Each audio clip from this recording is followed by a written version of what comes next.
Servituluwa, Kaiki! On my way sa aking face-to-face language class. Let's go! Siyempre, ako ang driver ngayon, kaya seatbelt muna. Now this season, it's already autumn. Temperature's weather is 14 degrees, kaya medyo maulan.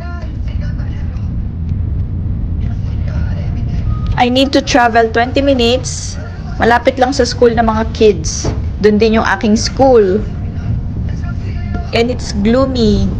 Medyo maambon. And makulimlim.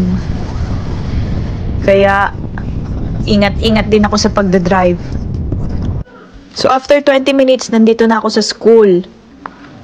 Ang napansin ko dito sa Europe country, na whenever you go to a public facility, you need to remove your shoe or meron silang mga slippers for inside. Ganon ka-disiplina ang mga tao dito. Pero meron akong alam na bansa, walang disiplina tsaka walang sistema. Charot! Baka mabash!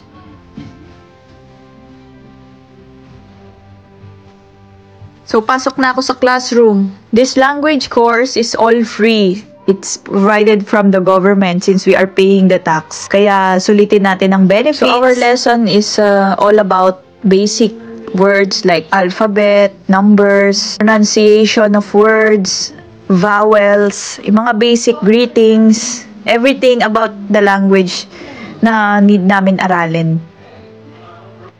So lunchtime, ito lang ang aking food. Until 4 PM yung class. So ayan, it's yung araw.